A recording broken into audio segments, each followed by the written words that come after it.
আসসালামু আলাইকুম রহমতুল্লাহি ওবরাকাতুহু। সুপ্রিয় শ্রোতা মণ্ডলী, আমাদের জীবনে চলার পথে স্বামী স্ত্রী ভাই বোন বন্ধু বান্ধবদের সাথে একে অপরের মাঝে মনোমালিন্য সৃষ্টি হয়, কলহ সৃষ্টি হয়, সম্পর্ক ছিন্ন হয়। রাসূলুল্লাহ সাল্লাল্লাহু আলাইহি ওয়াসাল্লাম আমাদেরকে দুটি ফর্মুলা দিয়েছেন, যে দুটি ফর্মুলা অনুযায়ী মেনে চললে তাহলে কখনো আমাদের মাঝে সম্পর্ক ছিন্ন হবে না, মনোমালিন্য হবে না। দুটি ফর্মুলা, একটি হলো তাড়াহুড়ো প্রবণ না হওয়া, কোনো কাজে তাড়াহুড়ো করে সিদ্ধান্ত না নেওয়া। এ ব্যাপারে তিরমিজি শরীফের হাদিসে এসেছে, রাসূলুল্লাহ সাল্লাল্লাহু আলাইহি ওয়াসাল্লাম বলেছেন, আল আজালাতু মিনাশ শায়াতিন, তাড়াহুড়ো হলো শয়তানের কাজ।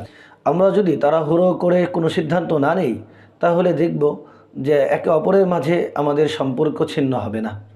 দ্বিতীয় ফর্মুলা হলো, রাসূলুল্লাহ সাল্লাল্লাহু আলাইহি ওয়াসাল্লাম বলেছেন যে কঠোরতা অবলম্বন না করা, কোনো সিদ্ধান্তে কঠোরতার দিকে না যাওয়া।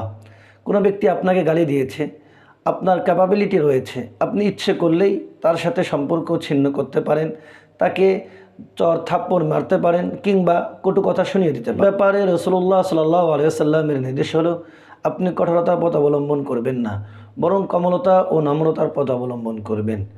বুখারী শরীফে এসেছে, একজন ইহুদি রাসূলুল্লাহ সাল্লাল্লাহু আলাইহি ওয়াসাল্লামের কাছে এসে বলল, আসসালামু আলাইকুম, অর্থ হলো আপনার ওপর লানত বর্ষিত হোক, আপনি ধ্বংস হন।